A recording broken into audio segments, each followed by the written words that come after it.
We are back for a new Missyae podcast show, and our guest tonight comes from the Big Brother house. We have Judd Daugherty. Judd Daugherty is in the house with us tonight. Are you there, Judd?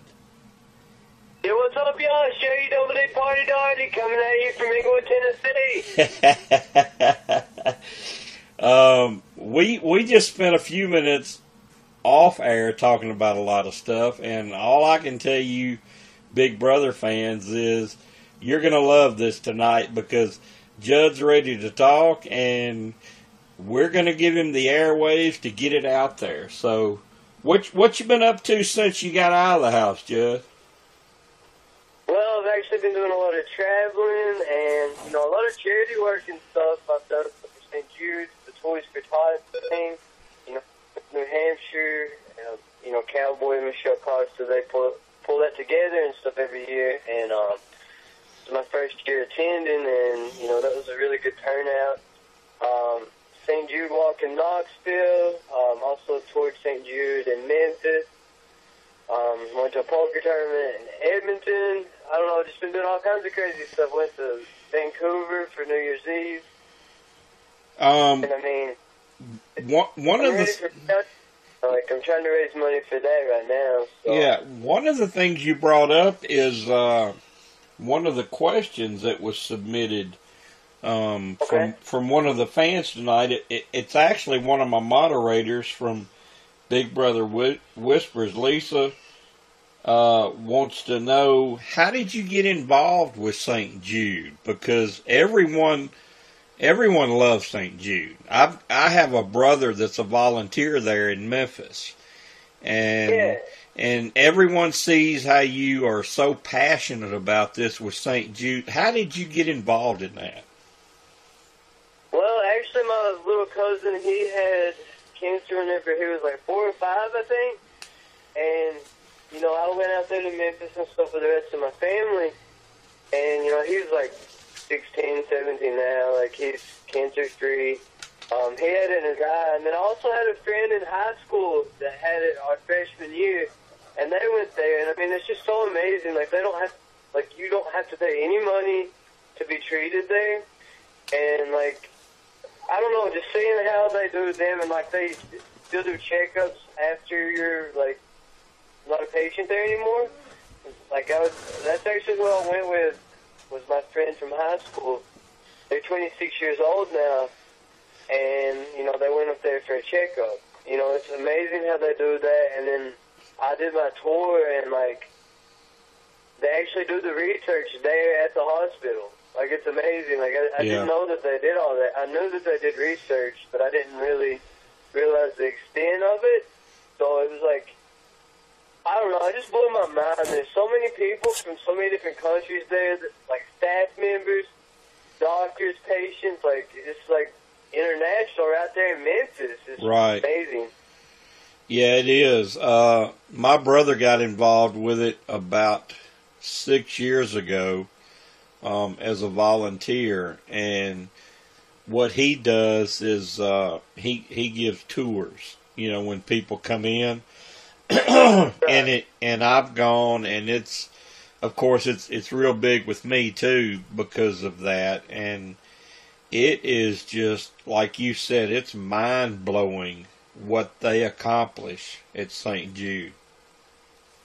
Oh yeah, absolutely, and I guess you've learned a lot about it going on a tour and everything, just how it just came about, how the hospital came about is just just a remarkable story. It's just somebody's dream, to do that just came true. And people don't have any medical bills to go there. All these children get treated for free. Right. So it's just they just rely on donations, and it's still going strong now, it's just amazing that people donate to there, and, every cent counts, every time I try to raise money for St. Jude's and stuff, I'm even if it's $1, if it's $2, one time I just, had a $5 in my pocket, and I just, did that, you know what I mean? Right. Every dollar counts. Right. All right, It counts. let's talk a little bit about last summer's Big Brother. And by the way, I'm just getting over having the flu, so bear with me if I have to like blow my nose or something. All right. Looking back at Big Brother last summer, you really had a wild ride in there. I mean, you ended up actually being voted out twice. You became a very, very huge fan favorite. And I mean, you know, I don't pick many players in the house that I particularly pull for, but you were one of the ones I was yelling for. I guess I wasn't yelling loud enough, was I? No, I guess not. I really appreciate that, though. I mean, like, whenever you're in the house, you have no idea if anybody's watching. Like, I was like, I don't even think my friends and family are probably watching the live feed. And then I come home, and they're like, we're watching it all the time, you know, like, we watch the live feeds 24/7, and, like, they literally said that they hardly got any sleep and stuff, that they would always watch the feeds. And I was like, oh, they were watching. They were taking pictures. I was posting pictures of them with signs they were making in town, you know, supporting you, your dad. I had pictures of him all in Big Brother Whispers. They, you know, the whole town was behind you. Oh, yeah, it's so amazing. Like, all the supporters, not just in my town and, like, in my family and friends and, like, community, but, like, all over the country and in Canada and, like, Ireland, like, all these places. Like, I'm like, wow, you know, like, when we're in the house, we don't know if anybody's watching, if people hate us, like us. We don't know what anybody's really thinking. You know, we don't know what they're seeing on the feeds. Right. Or what they're seeing on the CBS show. You know, that's what's good about Big Brother. I mean, you watch the edited show that's, you know, 3 hours of 24/7, you know, they do a really good job of editing that, but they also give you the option to see completely raw footage online 24/7, and not any other show does that I know of. I mean, maybe there are some that do that. I can't think of any, though, and I just think it's amazing that they do that. I've got to give props to Big Brother, you know, like, it was a dream of mine to be on the show, and I finally made it, and I had such great support, and having a positive experience out of it. I mean, I couldn't be any more blessed. Right.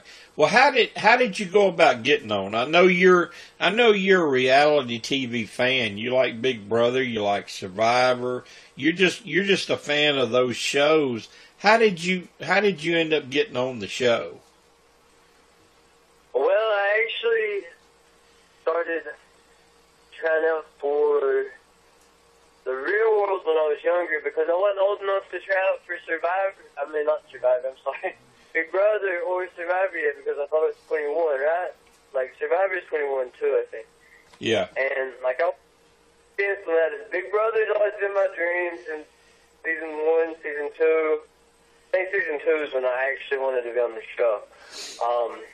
The new format and everything, I just loved it.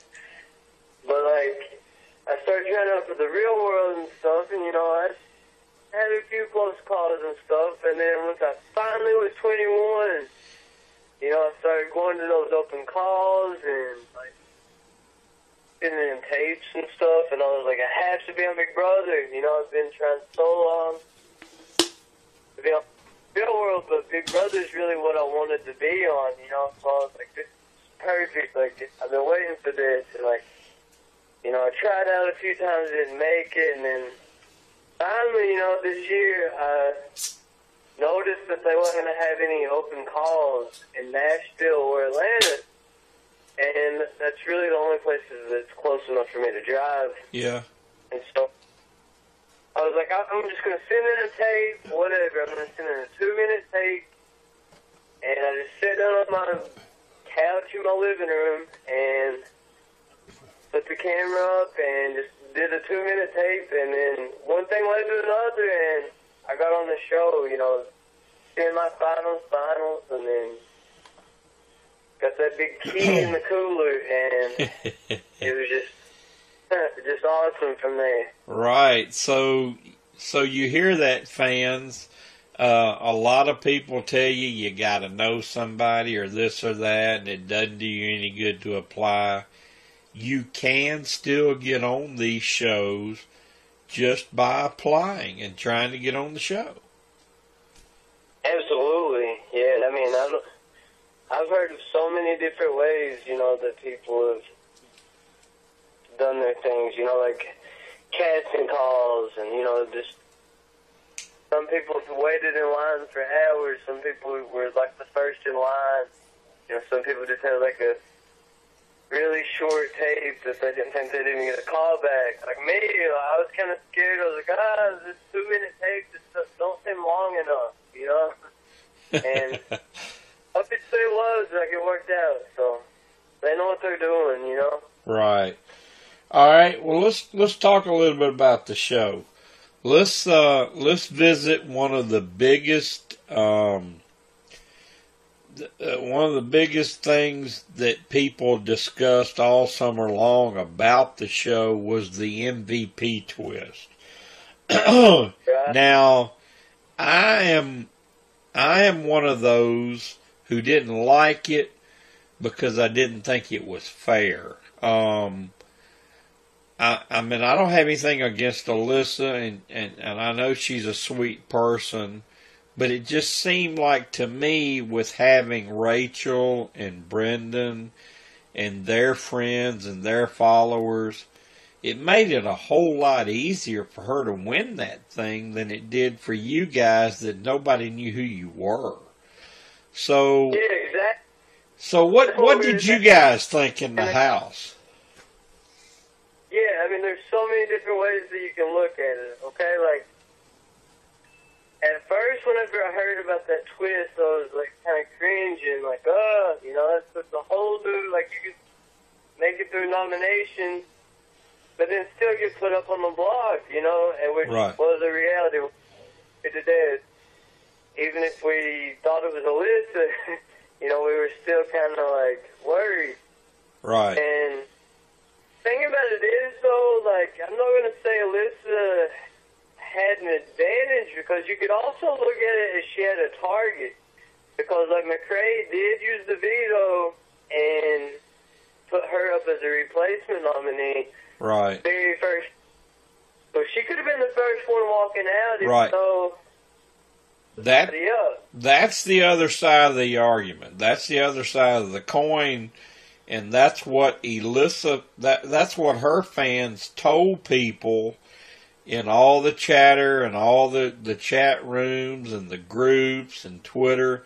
They said, well, you can't say it's an unfair advantage for her because they could just as easily target her and everybody could gang up, and Judd's fans and everyone else's fans could vote against her. Exactly. And I mean, the thing about it is, like, whenever we walked in there, it was really smart of casting to only put one relative in there like her. Yeah. Because, like, there's so much paranoia. Like, people thought that I was into Howie. I this one time. I thought either McCrae or Caitlin. I especially thought Caitlin was related to Janelle, and then people thought Howard was related to, like, Danielle Reyes. We thought it was some twist, but I mean, I knew that I wasn't related to anybody. But I was just saying, like, you didn't know who was related to somebody, and I was just like, after a while, we just had to trust that Alyssa was the only one, and, I knew who she was immediately, and with that twist, I thought after she got it the first time, it would be our smartest option to keep her. I was friends with Alyssa from, like, day 2. Yeah, you were. I was like, if we keep her, like, people always made me so mad because I've watched Big Brother for so long. They're like, well, she's Rachel Riley's sister. We've got to get rid of her. I'm like, who cares? Like, like, if I had a brother that's really good at golf, I've never really played golf, so I'm going to be terrible at it. So that's the same thing. Like, just because her sister's good at Big Brother does not mean that she was going to be good at Big Brother. Right. You know what I mean? Argument, and you could, if you were in good with her, you could have used that to your advantage. I'm sorry? I said if you were in good with her in an alliance, you could have used her MVP to your advantage. Well, we did. That's exactly what we did. It did not matter who got HOH. Right. It did not matter. See, a floater-free season, but, like, we turned it around where it was easier just to sit back and chill. Exactly. You know what I mean? Exactly. On the list, see, we were all good. You know, like, we get rid of a strong player, this cost would be easier. I don't know. It was just like, we used it to our advantage. We really did. Like, so do you think the MVP twist sort of backfired on production because you guys figured out how to use it so easily? Oh, hell yeah. But, I mean, they backfired it right back on us.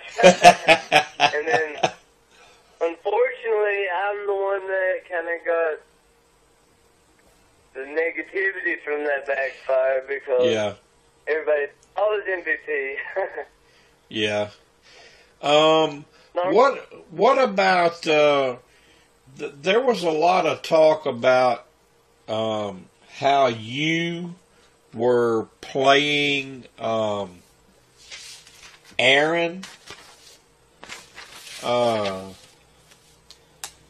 up against somebody else, and the talk around the internet and the 24/7 fans was they didn't see that coming from you.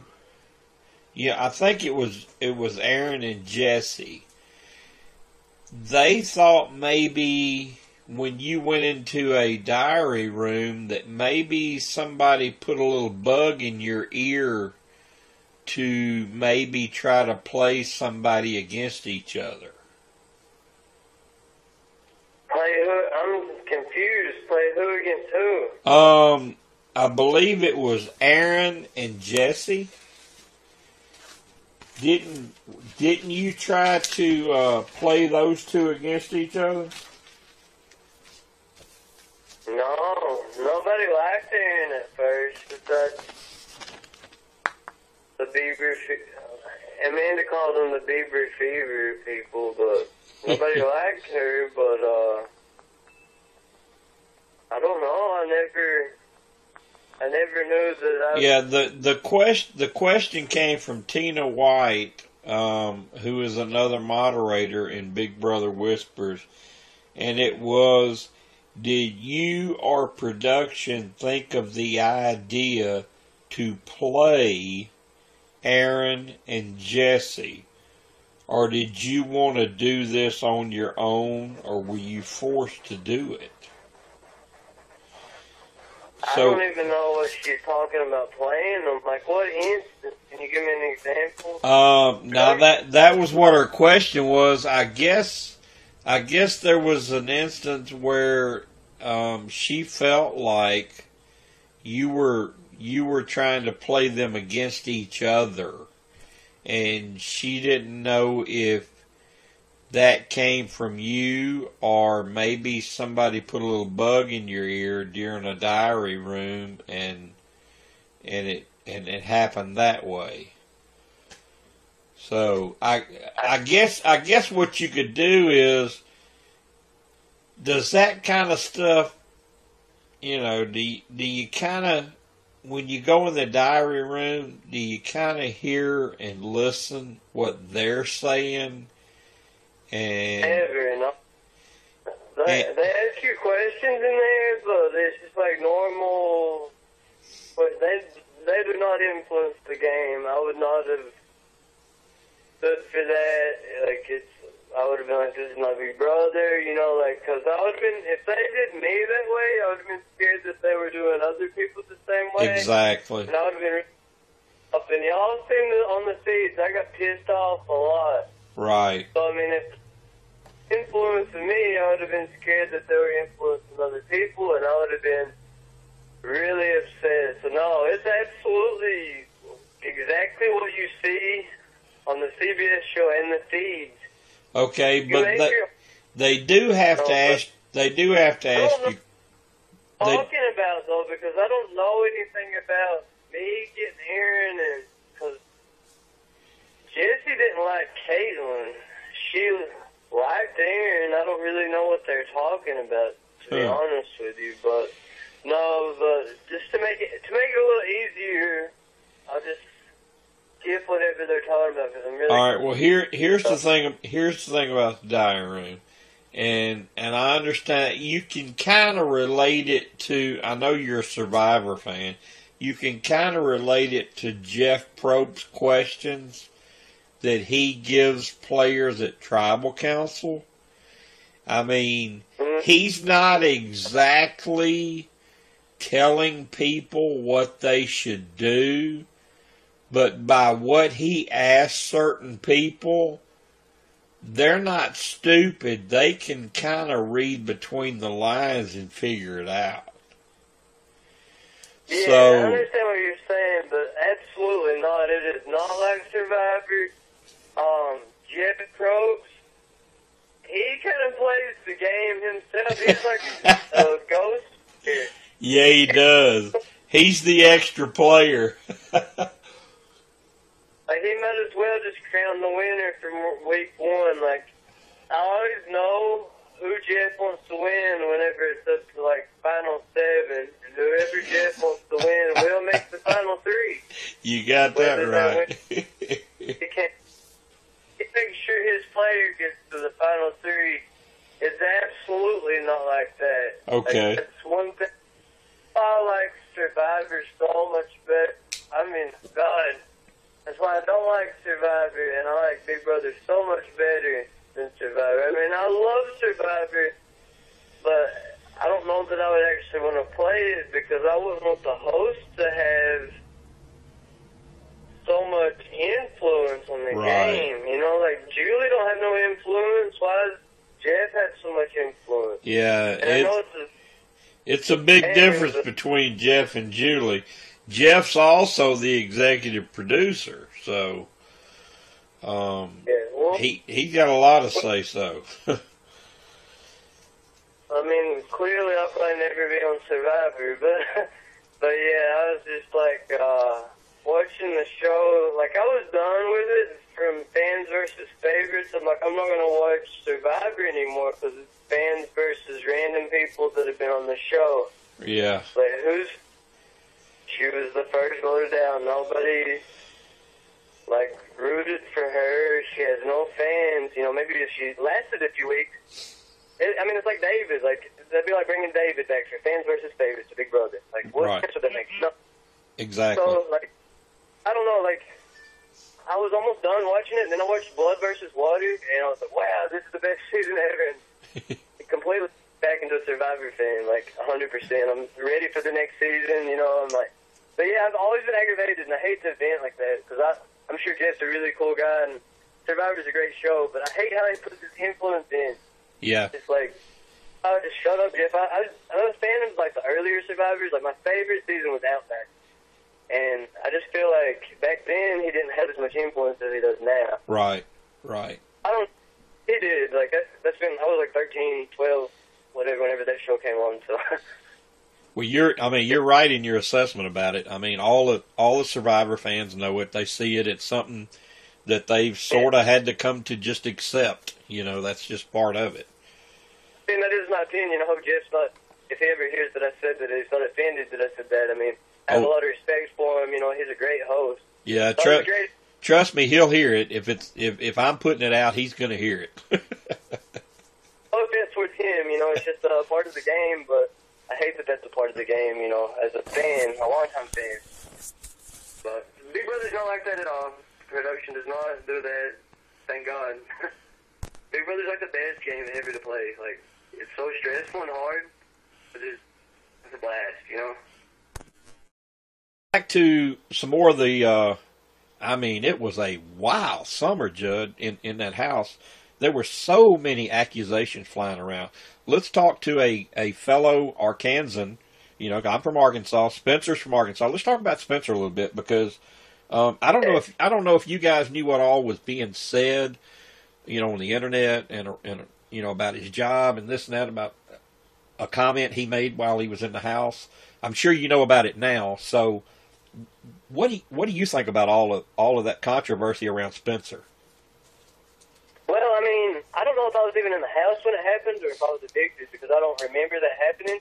I heard that it was whenever McRae was in the shower and he had his mic laying on the bench, and then Spencer picked up his mic and said something inappropriate, something like that. That's what I've heard. I wasn't there, though, like in the room, so I have no idea what was said. I don't read the forums online.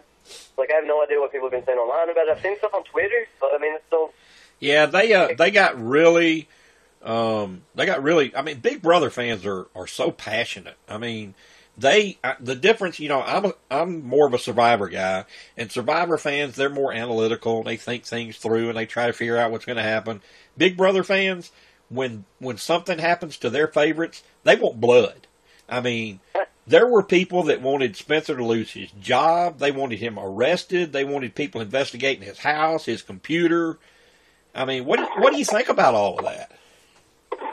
Yeah, I mean, I really don't know what happened, so I mean, I don't want to say anything on that because I'm not really familiar with what happened. I don't even think I was in the house when it happened. So, you know, I don't condone any kind of bad comments, you know, whatever he said. You know, I've heard that he apologized for it. That's something you really need to ask him, not me. Yeah, I mean, I think he did. I think he did apologize for what was said, and he came out and said he was just joking around. Of course, he didn't mean it seriously. So I mean, there's some things that people joke about, you know, like I don't think they think it through, and like we're on TV 24/7. I mean, I'm not even sure exactly what he said, and I really don't want to know. But you know, I know Spencer. I know he's a good guy, so I mean, I hate that happened. You know, I'm glad that he apologized. I don't know, like I'm not even sure what was said, so I don't want to really get in too deep on that. But I do want to apologize. Like I know about a lot of the racist comments that were said and stuff, and I do want to apologize, you know, for season 15 having that controversial. Yeah, that's another. I was going to bring up, you know, of course, Aaron. A lot of people, you know, they really went after her court. Even the network, in my opinion, went after her. They sort of hung her out to dry because if you watch the live feeds, there were other people that made just as bad of comments, you know, and maybe all of the people were kind of joking around. They didn't really mean it. But like you said, people see it and hear it because it's on the live feeds. But they sort of made Aaron the poster child for the season. So what did you think about Aaron as far as her gameplay and what kind of person she was? Well, I mean, you say they made her the poster child. I don't think they made her that. I think she made herself that way because the fans seen what happened 24/7. Like you asked about Spencer, like I don't know what was said, but the fans know. You know what I mean? Like, right. You can't out the feed. Like the feeds are 24/7. People can blame editing all they want, but I mean, America knows. America's watching 24/7. And I mean, Erin, you know, I did not like her at the beginning of the game. I actually screwed her over 2 or 3 different times. I don't think it was actually showed in the episodes. Yeah. Like I screwed her over. She gave me more chances and stuff. Like she was really good to me in the game, and I was not good to her in the game. So, but I mean, she ultimately got me back pretty hard, and I got her back again. It's kind of like a sick relationship. But I mean, as a person, I did not like her at the beginning. I thought that she was rude, that she started drama, and I feel like as time went on in the game, she kind of changed, and I don't know if she kind of got scared about some of the comments she said, but like I think she was a lot more pleasant to be around. I think one thing that happened was the early part of the season, she was sort of safe, and that can make you more confident and maybe cocky. And then as the season wore on, she started losing a little of that power, and she sort of became the underdog. So, so when you become the underdog, you're a whole lot more likable. Yeah, it was awesome to see her, like, as someone who didn't like her in the house, it was awesome to see her, you know, deteriorate as a player, you know. I loved it. And then I started actually kind of liking her. I was like, she's not so bad after all. Like, I was like, we need some holy water for this girl. And then all of a sudden, like, her attitude changed a little bit. I think she realized that she needed to change it in order to be a better player. I think she was playing, like, the cameras more, like the audience, like, trying to be a villain. I don't know. Like, I can't really speak for her, but I don't know. I liked her more towards the end. Even after I came back into the game, you know, clearly y'all seen I liked her a lot more whenever I came back. Right. But, I mean, I don't condone any of the remarks that were stated on our show, not only from her, but other people, too. You know, right. I thought that some of the stuff I did here, I was around when some of the stuff was said, and, you know, I never condoned it, and it irritated me that people would talk like that, and I don't know. I hate that that's a part of our season at all. Yeah.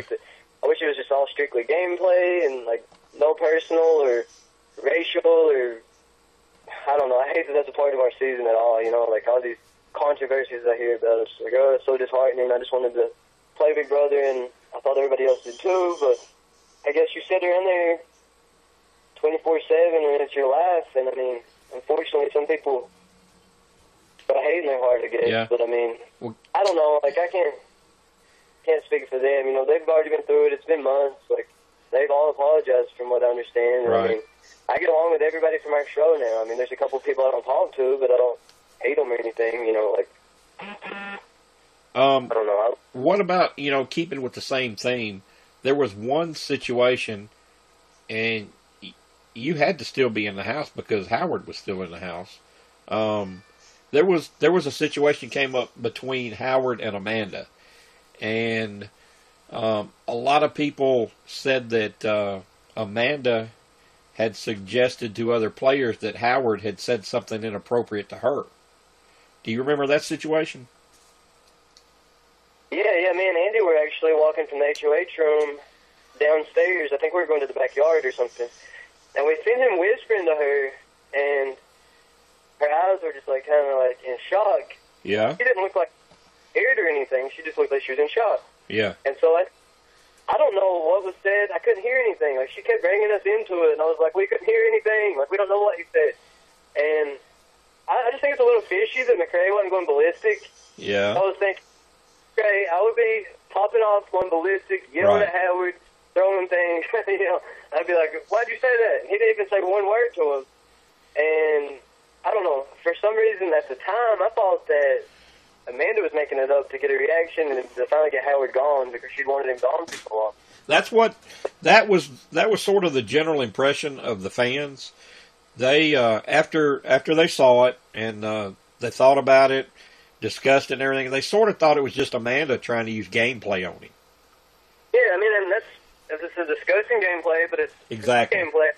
But I did with Caitlin, you know, I was like saying that she said stuff that she didn't to get rid of her. You know, that's what I thought Amanda was doing.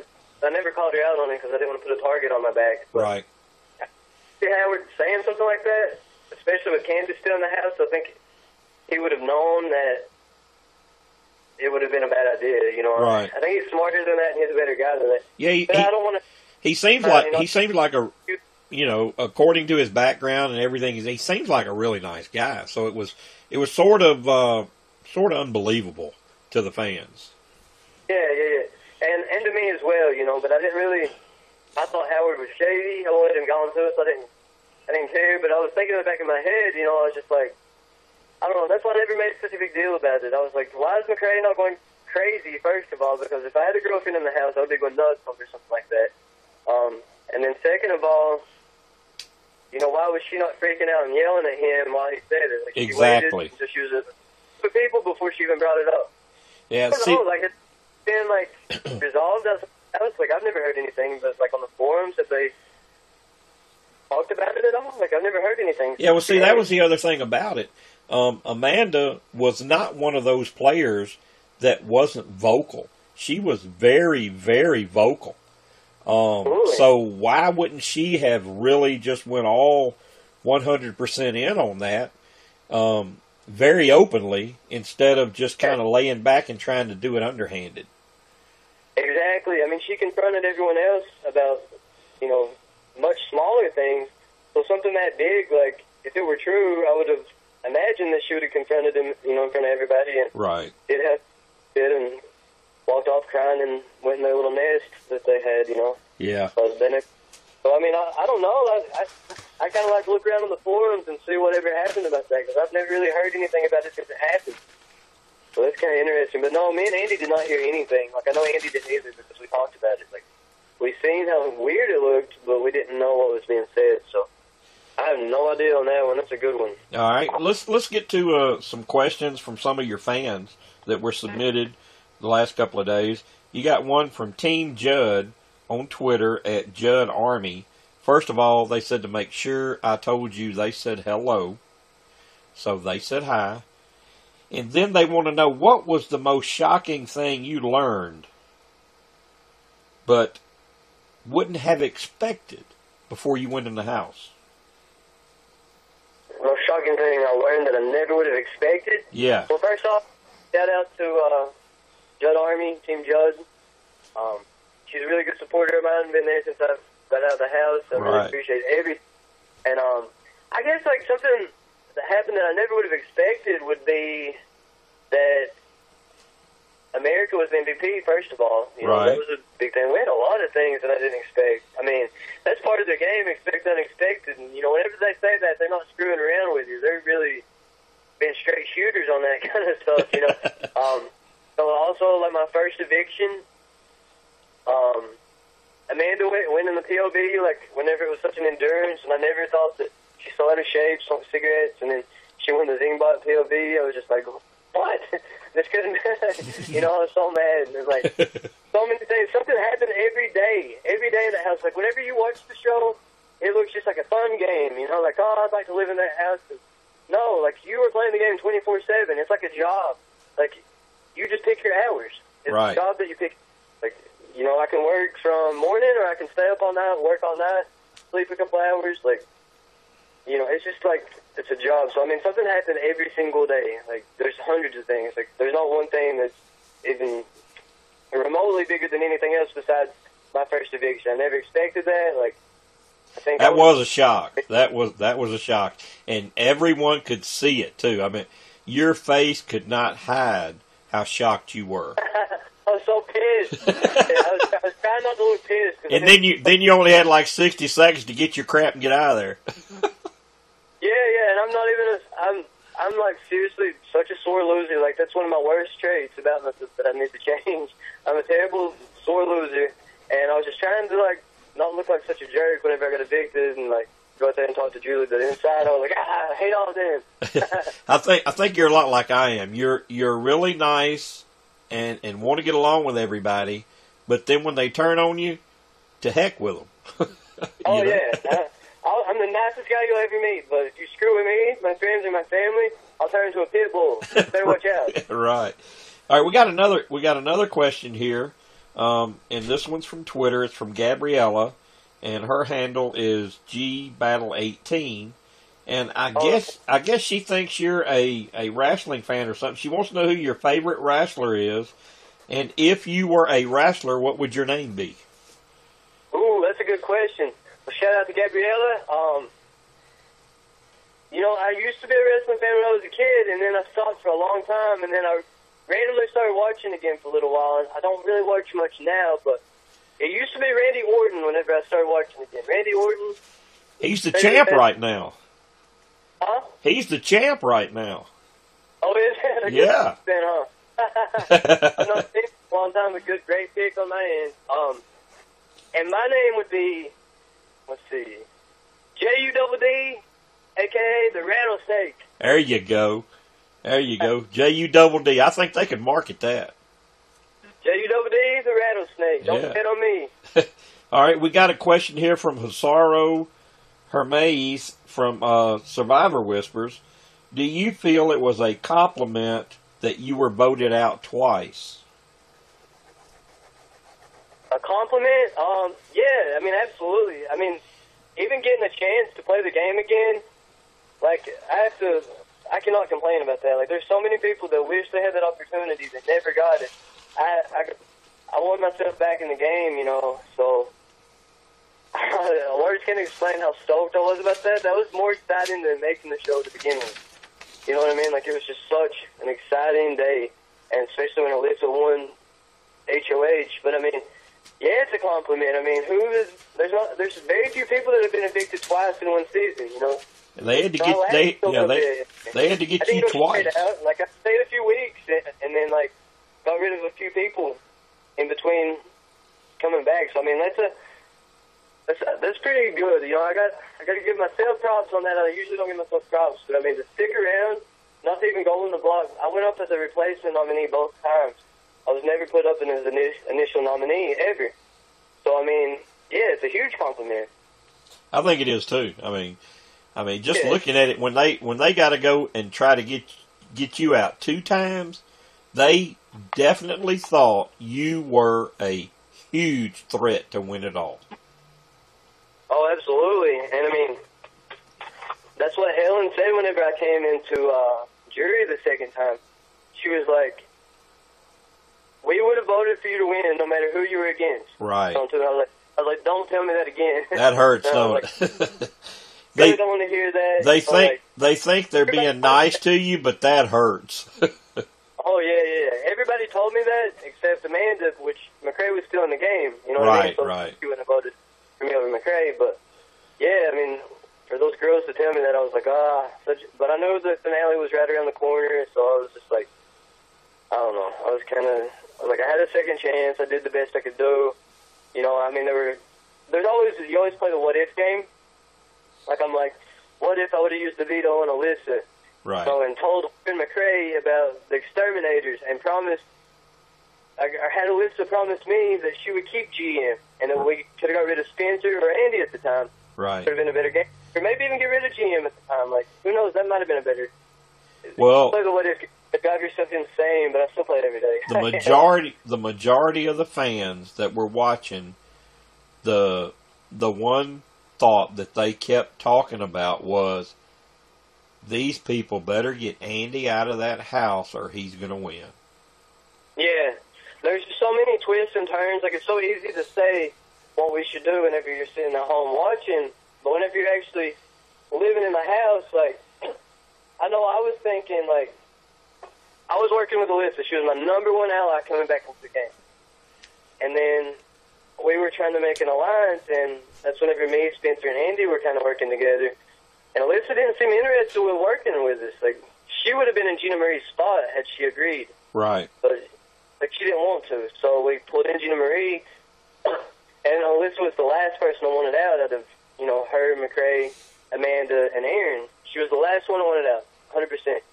And, you know, I thought maybe we can change something up once we get rid of a few people, but, like, I don't know, like, she started working with Amanda and McCray, and that just pissed me off, you know? So you know, that's one reason I didn't save her. A lot of people were mad at me, because you know how Big Brother fans are. They're very passionate about it. Oh, yeah. They use it. You guys not see the show? She switched on me, too. You know, like, that's part of the game, though. I mean, she was playing what she thought was best for her at the time. I did what was best for me at the time. Had we been able to watch Diary Rooms, maybe we would have made different decisions. Right. Or with live feeds, but we didn't have that chance. Back to some more of the... Okay, Judd, our next question comes from a Twitter fan of yours. Okay. And her name is Peggy. And her handle is Peggy LVA. So I guess her name is Peggy L, and she's from Virginia. She wants to know... Peggy! Yeah, Peggy wants to know about you and your desires to get into the bar and club scene. And she wants to know if you're going to make that reality become a dream. I mean, that dream become a reality. Yeah, exactly. I mean, before Big Brother and stuff, you know, I was always, like, I would love, like, when I was in the casting process and stuff, I was like, I would love to, like, be somebody that went around doing open calls and stuff like that, you know. That's, like, a dream of mine, like, to interview people, not necessarily for Big Brother, but for some sort of, like, game show or something. Yeah. You know, and then, like, after I've been going to clubs and stuff, like, I've always been to clubs and stuff, but I'm from a small area, you know, and, I've always kind of thought about club promoting and stuff, but, you know, there's not really much of that going on around here. Maybe Nashville, but I don't really know much about the music industry, and to do that in Nashville, you would have to know a lot about the music industry, but, like, I would love to get involved in, like, the club scene, the nightlife and stuff, not because I'm a party animal, but because I think I'd be really good at it. I could bring the party somewhere, make sure everybody, you know, has a good time and everything, and, you know, really promote an event in a club. You know, I think that I could do a good job at that. I'm hoping that becomes a reality. I'm not sure. I mean, like, I'm still in my small town in Tennessee right now, so, I mean, there's not much club promoting in Inglewood. We have 2 red lights. I mean, come on now, you know? But hopefully sometime this year, you know, I'm planning a few things, and hopefully I'll get everything straightened out, and I'll let y'all know then. I'll let y'all know whenever I know. But, I mean, that's what I'm aiming for right now. It just depends on an offer and how realistic it is. I have no idea. But I hope to make my dream come true and get into the club scene, hopefully make a name for myself, and, you know, make a business out of it or something. I don't know. Like, the sky's the limit. Like, I've learned, like, if you really put your mind to something, if you really want something, you can get it. You just have to work for it. Like, same with Big Brother. I didn't just try one time or get discovered at a bar or something. You know, I tried and tried and tried and tried, you know, and really fell in love with the game, like, years ago, you know, when I was still a teenager. So, I mean, like, if you really want something, just don't give up and keep trying. So that's what I'm going to do as far as my career goals go. And I think it's going to work out for me. Maybe if that doesn't work out, something else will happen. Some opportunity will present itself. But, I mean, it's not going to come to me. I got to look for it. You know what I mean? I got to make it happen. And hopefully that's what I'm going to do. So stay tuned, and we'll find out. All right. You have another one from... One thing about Twitter and stuff, too. Like, you guys can literally, like, find out with me. You know, like, I post information whenever I find it out, you know. So, like, yeah, you're very active. You're very active with your fans. Yeah. They're active with me all summer when I was in the house. You know, they watched the feeds and stuff, so I always go them. Well, I mean, as far as, like, you know, I interact with a lot of survivors. I interact a lot with Big Brother people, Amazing Race people, Apprentice people. You really get back with your fans pretty quickly. It's not like you go a day or two and ignore them. You're interacting all the time. Yeah. And I mean, sometimes I get behind and I can't really go through and, like, talk to people like I'd like to. Like, I remember I went on that trip that, what was it, the cruise, like, shortly after Big Brother. And I was, like, on the cruise for 4 or 5 days without Twitter. I got back in the car.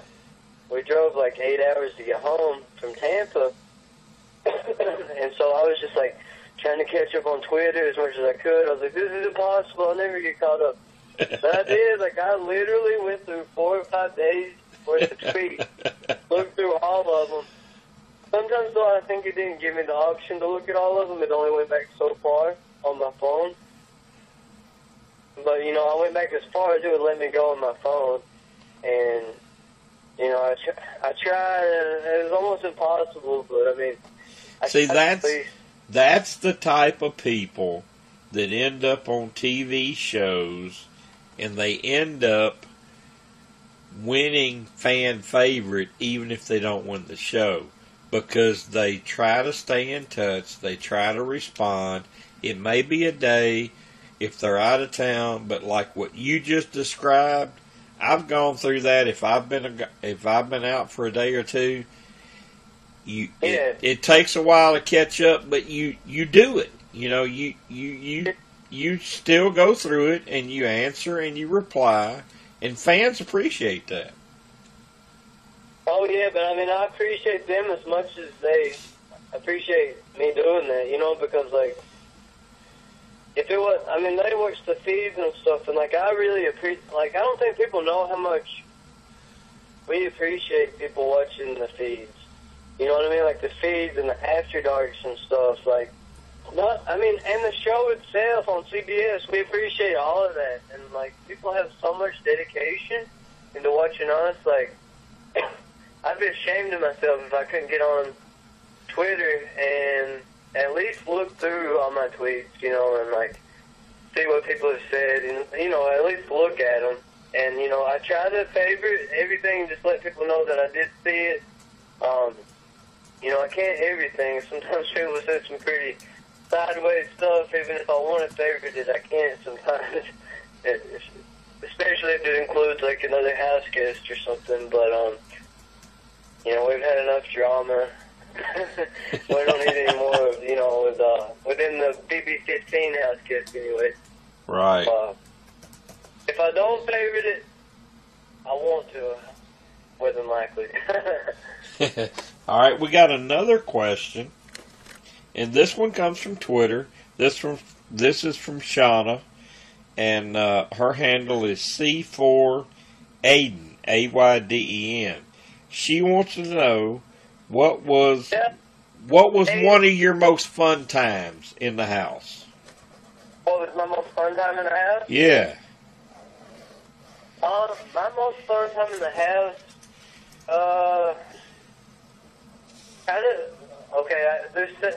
you know, this was 90 days, you know, give or take, because I don't know exactly how many days I was in there because I was in jury a little bit, but I still count jury as the house. Right. Because I was with patients. The funnest times in the house were whenever we didn't talk game, and we kind of took a break from game a little bit, and we'd just talk about home. I didn't really like talking about home that much because I didn't want to possibly get homesick. But me and Spencer, Howard, and Candace, a lot of times would just talk about random stories. And, you know, other people would participate too, but I just specifically remember those three, Howard, Spencer, and Candace. And we would just talk about something. It was just so much fun, just like talking. Same thing with like Andy and McCrae towards the end, you know, and Spencer. Like the four of us would just talk about stuff. Like, I think it's just getting to know people from different walks of life. Like, we were all so different. Whenever we would talk about stuff, it's like we're more the same than we really even realize. You know what I mean? Like, the same stuff makes us all happy and stuff. Like, we could be, which, I mean, I guess me and Spencer and Candace and Howard are all from the South, so maybe that's not a very good example. No, I was going to bring that up because, you know, with me being from Arkansas, it makes total sense to me. You know, that you guys would have connected like you did. Yeah, I mean, you know, being from the South, you know how it is. You know how we are. Oh, yeah. And even Alyssa, like, she made me chicken and dumplings. It was awesome. And, you know, some people said, whatever, Judd didn't like Alyssa. He was using her or whatever. And I hate when people say that because Peters know, because I talked to Alyssa more than anybody at the beginning, besides Helen, of course. Helen did. And then, like, Alyssa, man, we would talk about just, like, random stuff. We would cut up and stuff. Like, she was, like, I don't know, she kind of reminded me of one of my friends at home or something, like a female friend, you know what I mean? Like, yeah. She was also, like, I liked people like that I could talk to. And, like, the game never leaves your head, but at least you can make jokes with people, have some fun. Like, you know, you don't have to be so serious all the time. Like, you have to always think of the game. Right. Have a little bit of fun while you're in there and just try to relax a little bit. And, I mean, one of the funniest, I wouldn't say it's the funniest times, but one of the funniest moments, and I just seen this the other day, I don't know if it was a clip or, I don't know what I seen this on, but it was the nomination ceremony that Gina Marie did for Candace and Jesse, and I just started thinking back to that day. It was so funny, like, she ripped Candace a new one. And I liked Candace, and I didn't want to laugh because I was scared that Candace would think I was laughing at her. But I was just so shocked at what Jim had just said that I couldn't keep myself together. It's like being in church, and you have to be quiet, and you have to not laugh, like, because you're going to look like the devil. Right. And so I was just there, like, keep it together, keep it together, keep it together, keep it together. And you know, I looked over at Amanda, and she started kind of laughing, and Alyssa was snickering, and, like, me and Alyssa were literally, she was holding my arm as tight as she could under the table, and we were trying to keep it together so bad. Then I had it together. I was good. I was like, I'm not going to laugh no more. Candace is the target, and she pulls over to Jessie, who's right next to me. She's like, Jessie, you beautiful girl, you're a flip-flopper. And I was like, you know, and then Alyssa started laughing, and it was like, afterwards we were like, oh crap, we're going to look like those biggest assholes on TV, like laughing at these people that got evicted. Like, we didn't know how it would look to people that were watching, but it was so funny. But at the time, it kind of scared me because I was like, oh my god, all these people are going to be so mad at me. But nobody was. It's sort of a fine line, and at times can be a funny line, shifting from game and real feelings. You know, you can, you know, because you're there to win the money. Don't make no mistake about it. And you can be so close to somebody, and then when it comes down to eviction, like you said, you can be holding hands and squeezing underneath the table, thinking, "Oh boy, we're really fixed to get this person." Yeah. You know, and you it may not have been exactly what you wanted, but when you look at it, it may have been something that, you know, it didn't hurt you. Yeah. I mean, we wasn't laughing at they got evicted. We were laughing at the comments Jim made. Like, she ripped those girls to shreds with their comments. Yeah. But she started out talking so nicely to them, like, oh, you're so pretty, you're a beautiful girl, and then all of a sudden, but you're a rat and a tattletale. And I was like, what? That's that Jersey girl in Gina Marie. Gina Marie is a character. Oh, she's something else.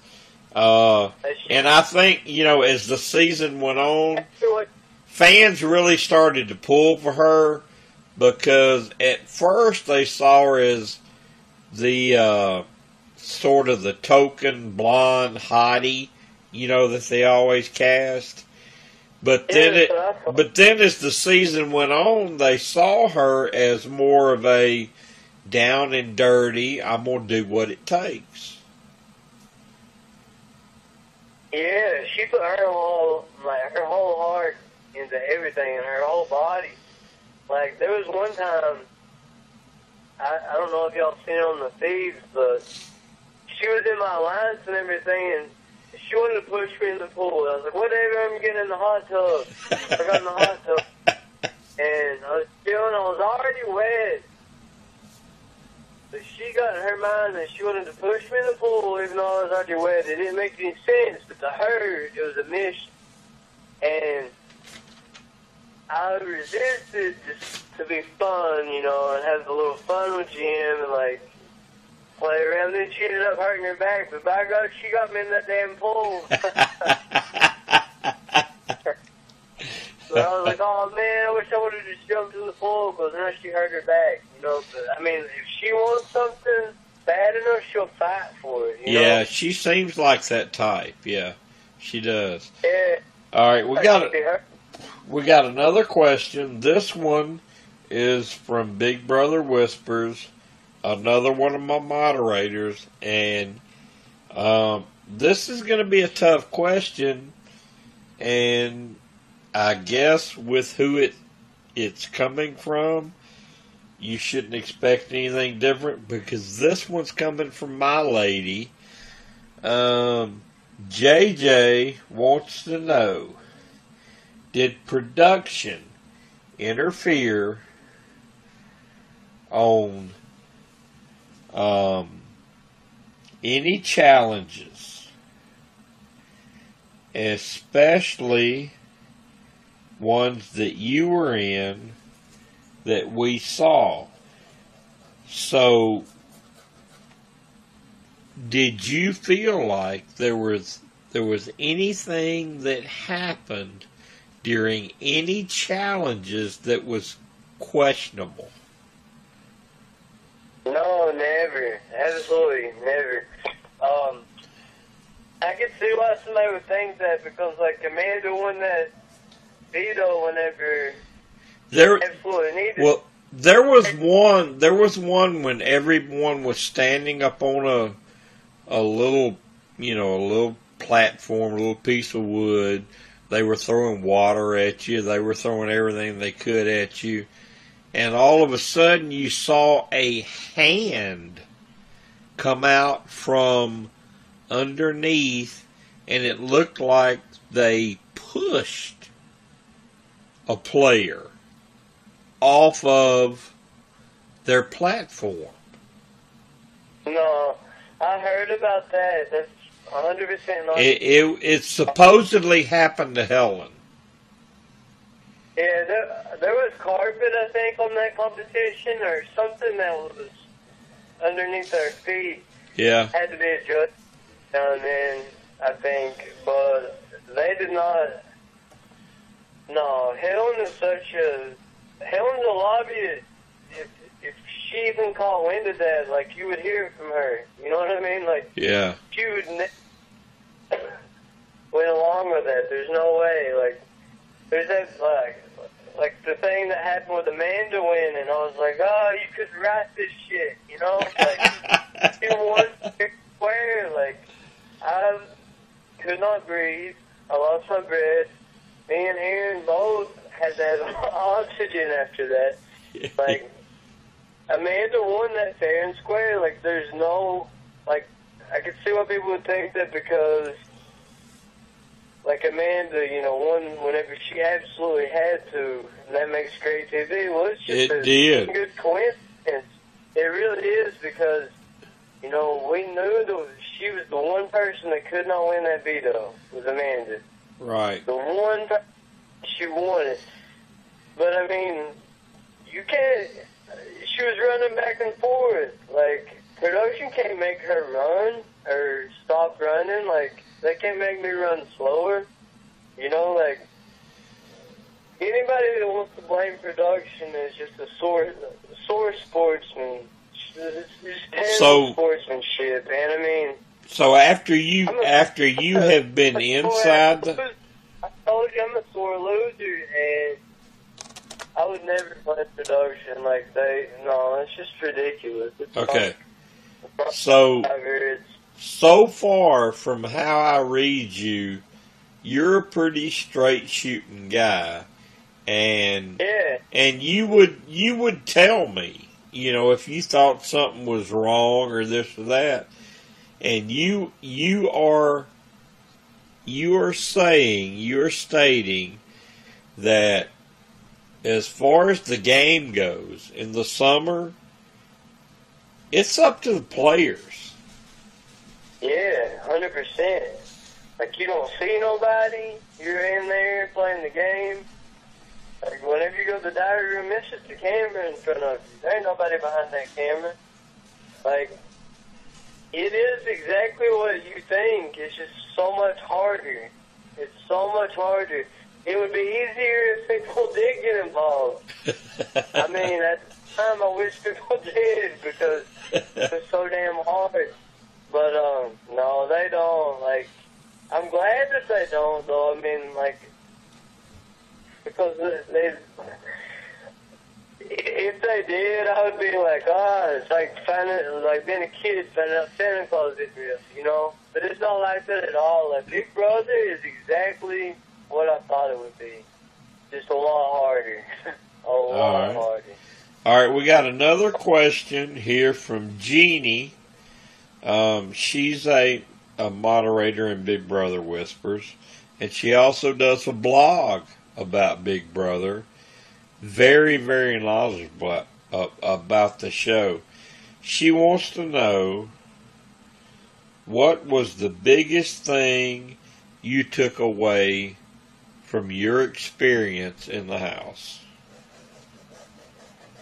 The biggest thing I took away, well, I mean, it was a crazy long summer, and I mean, I honestly feel like I took away from the house, I'd say 13 best friends, like 13 new family members. No, 12. 12 new family members, 12 or 13, I don't know. But, like, basically new family. I get along with most of the people from the show, like, even the ones that I don't particularly care for, I hope they do well.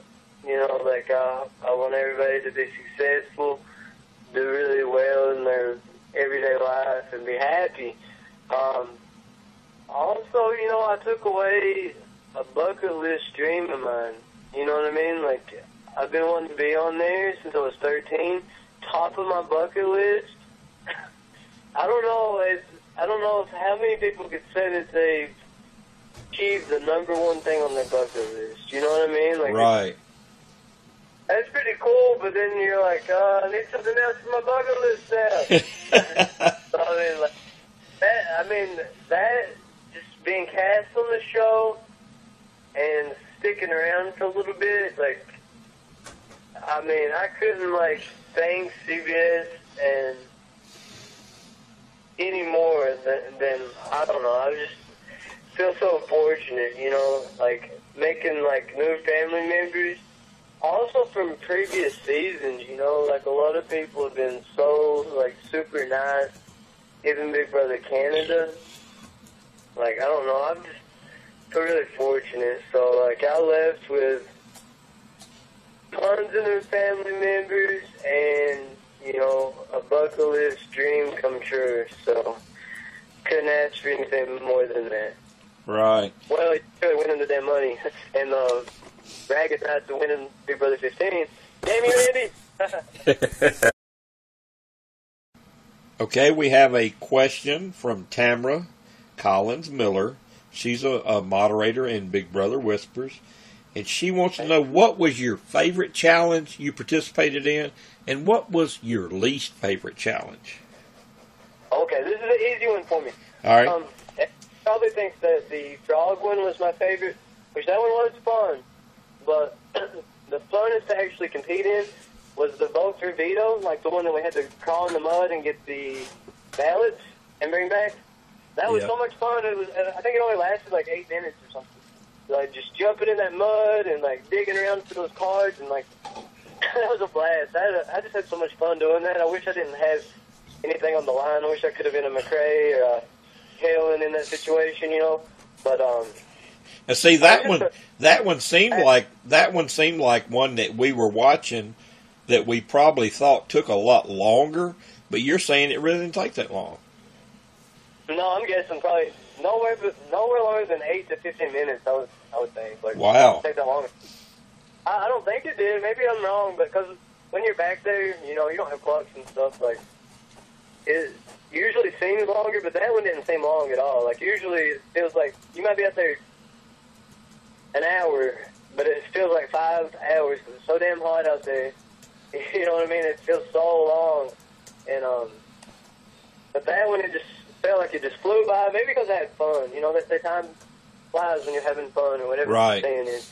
Did you think about... I had a blast, even though I got stuck with damn solitary confinement for 24 hours, with that stupid-ass alarm clock, like, that I didn't like.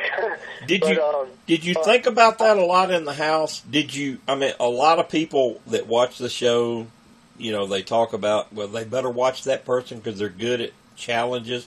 Did you really think about that a lot with gameplay, that we need to watch this person because they're good at challenges? What do you mean what? Oh, like well, I mean, like, you know, Erin got on a roll where she won a lot of challenges. I think she tied the record. Did you guys in the house? Did you guys talk about that? Did you say we got to watch this girl because she can win her way to the end? Oh, of course. I mean, that was my biggest argument. I was like, we got to watch out for Caitlin. She just won the Keeping Up with the Joneses veto.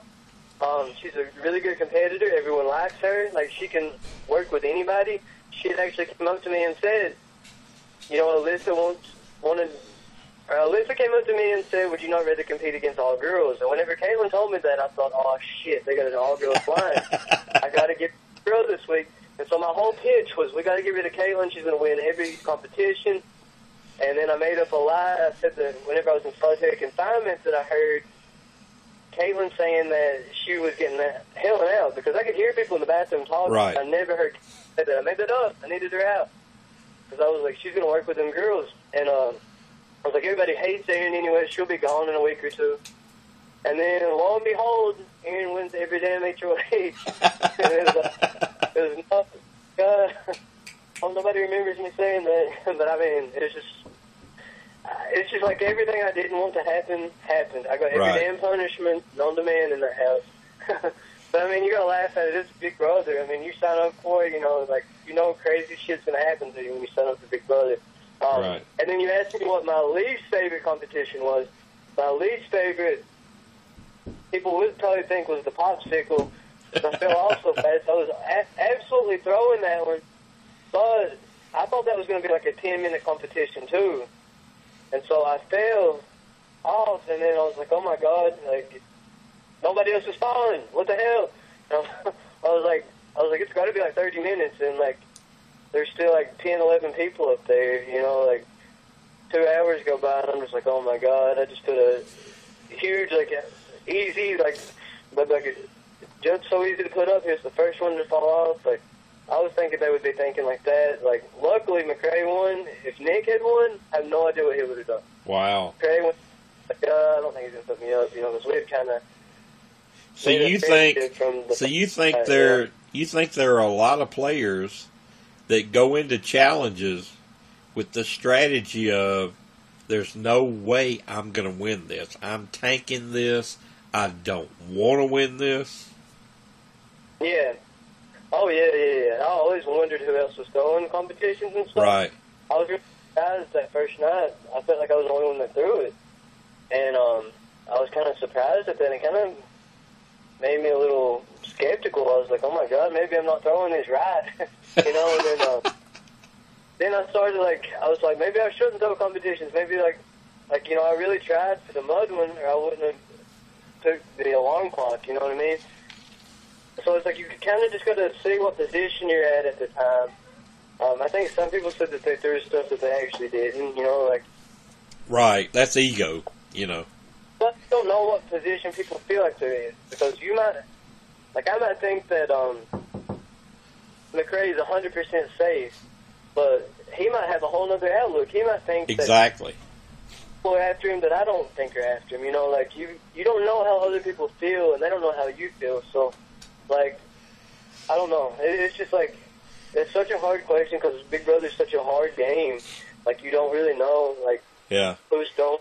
If you don't know what every other player is thinking, then your decisions are just based on sort of your game and what you think the majority are thinking. Because, like you said, you may think McRae or whoever thinks they're in a good spot and they may throw it, but maybe they don't think they're in a good spot.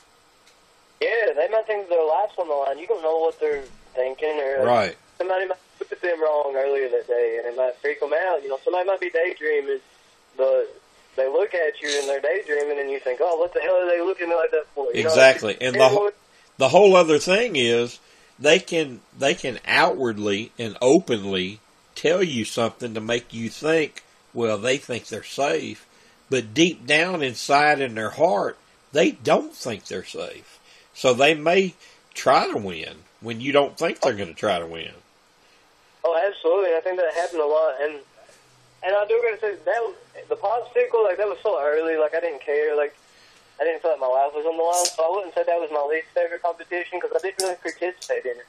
My least favorite competition was the Zing Bar, the Zingtonian saber. Like, it didn't really show how much suffering I was doing on the show, but I was dying on that. I don't know if it's because I smoked cigarettes or what, but it was hot as hell out there. It was like 12 o'clock during the day.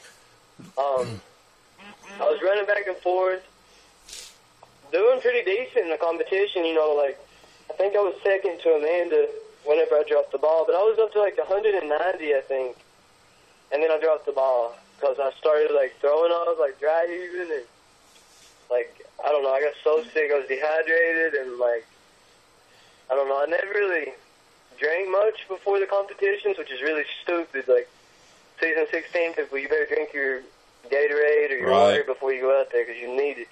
But I didn't drink stuff because I didn't want to have to piss during, like, a competition. On something, and you're still, you can piss. But when you're running and stuff, you can't piss, like, you can piss running, you know? So I wouldn't drink. I got dehydrated. I was, like, feeling suffocated, like I couldn't breathe. I know air was really bad, too. And I was just like, oh, my God, Amanda's going to win. And I looked at the thing, and I fell out, you know. I was like, I'm done. Like, there's no way I can ever catch up to 250 at this point. And then all of a sudden, GM started just kicking ass and, like, almost catching up with Amanda. It was pretty badass to see. Yeah. Also hated the one, the superhero, and the McRae one, only because, like, that would have been fun if I didn't have so much on the line. Because, like, swinging back and forth, it was fun as hell. But I felt like my life was on the line, and I'm terrible at puzzles, so I quit to try to help Andy because he was kind of tied up with McRae for first. It didn't work out for me, obviously, I went home. Right. But I knew I was going home if I didn't win that veto. I knew I was the low man on the Exterminator's totem pole. So what about the Big Bird outfit? Did it fit you good, or was it a big hamper to you, or what? Oh, okay. See, that was during the HOH with the chicken wire. We had these eggs. Yeah. And last place person, not person, but the last two people, not even two. There could have been four of us if we had tied for last place, which would have sucked. But it would have probably been hilarious. You know, we had to wear the chicken outfit. American voted for the chicken over the bunny outfit. And so, you know, I was like, there's no way I'm going to get last place in this competition. Just seeing what it was, I was like, there's no way. And so I was dropping these eggs like pretty far into my hands, and I thought I was doing really good. And then I look up, and Gina Marie had like 6 eggs to my 2.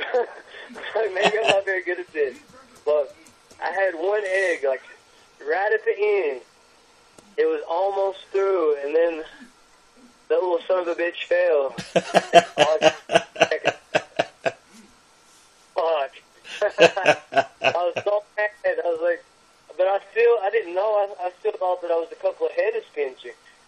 And then I looked, and me and Spencer had exactly the same amount of eggs when it was over, but I had put mine in before him, so I was like, okay, they're going to look back at the footage and see that Spencer was last. He's got the chicken soup sucks for him. So I was like, not even thinking about the chicken soup for a minute, and then it dawned on me. They said people, not the person. And I was like, oh, maybe they'll forget it. Like, I don't know. Like, I was just hoping production would forget their own rules, you know? And then all of a sudden, I got our chicken soup. And it was so hot. And mine did not fit me. Mine was ripped on the sides. Yeah. When I got it was already ripped on the sides.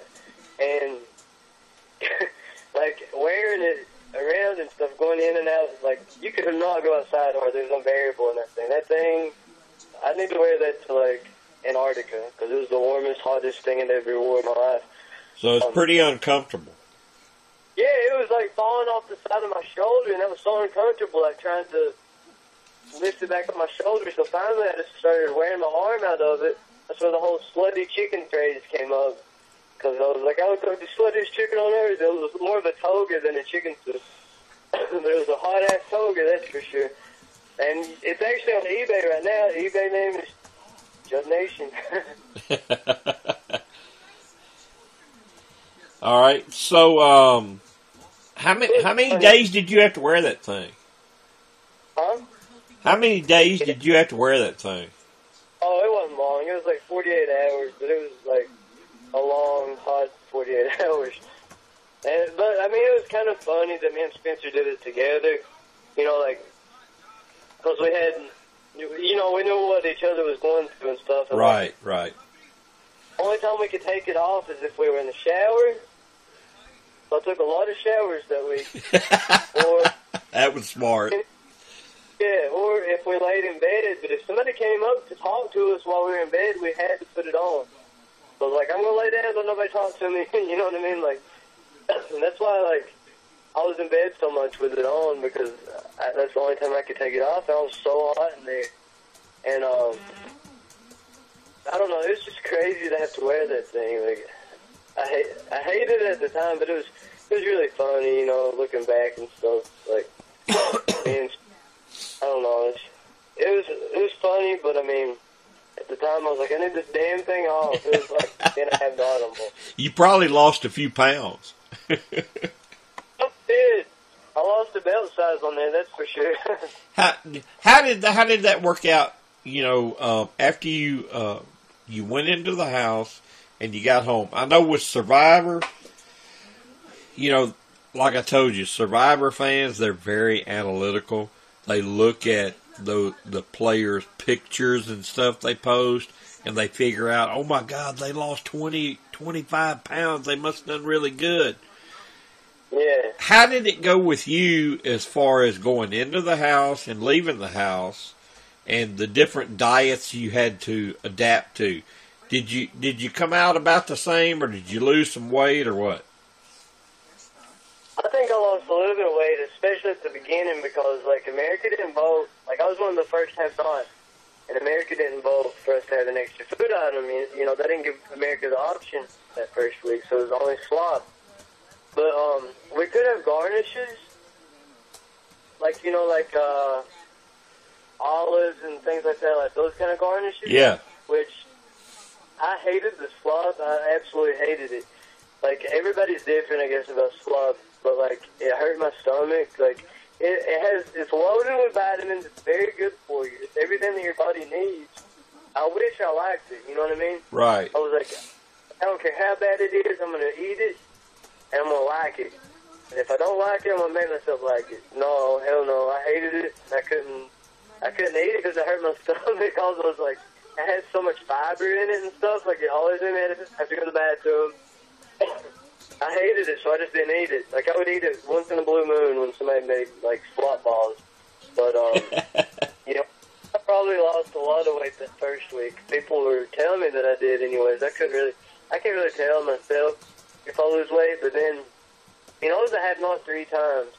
But, like, one of those times America voted for stuff ramen noodles. Thank you, America. That was awesome. I love ramen noodles, too. Oh, man. Oh, I was like, you know us guys from the South, we can hang on some ramen noodles. Hell yeah, if you're kidding me, that's like soccer. Yeah, that's easy.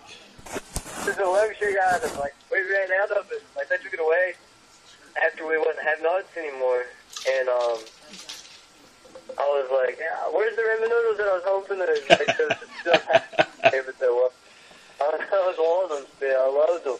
But, you know, like, I think I lost some weight, but, like, we wasn't having nuts towards the end, you know. They had nuts.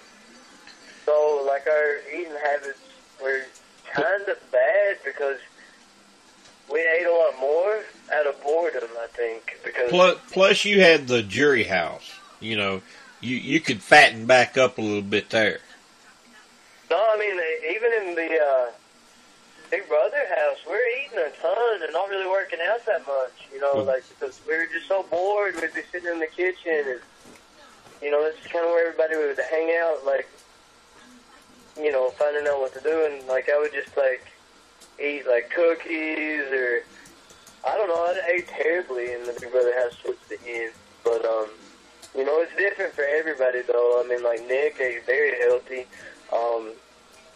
So did Alyssa, you know, like, I'm just not very healthy either. I need to work right. on that. But I did lose like a belt size, but then I think I gained it back. And you know, I don't ever weigh myself. I did in Vancouver at this old spaghetti place or whatever. I don't know. It was some spaghetti place we went to. They had a scale at the entrance, which I thought was really bizarre. Like, terrible marketing scheme to have a scale at the entrance of a restaurant. You know what I mean? Like the skirts. But it was like, I weighed myself and I was like, based on my height and weight, and all three of us that did it said that we're overweight. And so, like, I'm 5'10", I weighed 158 pounds, I think it said, and it still said I was overweight. I was like 158 pounds overweight. I, like, got into it with the motherfucking, I shouldn't say that, I'm sorry. I got into it with the dang scale. Can you take that out, or replace that out? You'll probably get more fans from saying that. I just don't want to offend people, but yeah, I mean, I was like getting into it the thing. I'm like, everybody's not overweight. Like 158 pounds is not overweight. Maybe it was in Canadian, no, because they have Celsius instead of Fahrenheit. So maybe their scale though is, I don't know. Do they have pounds or do they have something else? Do you know? I don't know. I just think from your experience how you went in at what you went in at, and then you left, and you had a little bit of time out of the house, then you went back in and then back out at jury house. You probably ended up pretty close to what you went in at. You know. Oh yeah. With Survivor, you know, if you were to have done what you did in Big Brother on Survivor, you would have probably lost about 20 pounds. Oh, for sure. You know, because if you look at the Survivor game and getting voted out, going to Redemption Island, going back in, getting voted out again, yeah, you would have lost 20, 25 pounds. So with Sure. Big Brother, it's not as bad. It's a whole different game. But mentally, it was probably just as bad. But physically, you probably came out pretty much like you went in. Yeah, for sure. And I mean, like, the one thing, like, the first time I was in jury, I was only in there with Candace, and then Jesse came there towards the end, you know. And, like, Candace would get so mad at me because, like, I was holding on to those words that Julie said before Candace was evicted. She told all of us, you know, just because you're evicted does not mean that you're out of the game. And so I held on to those words, and I was just, like, hoping that there was some way, somehow, that I could get back in the game, you know. I was like, but I was scared. I was like, if America votes, they might vote for Candace to get back in because she's better friends with Alyssa. You know what I mean? Like, Alyssa might want a girl in there. Like, she might miss Candace more than me, so she might. So I was scared of that happening. And, like, I was like, but just for the being hopeful that I would get a chance to play again, I wasn't eating very much. Right. And sleeping very much in jury. And she's like, you have to eat more and stuff.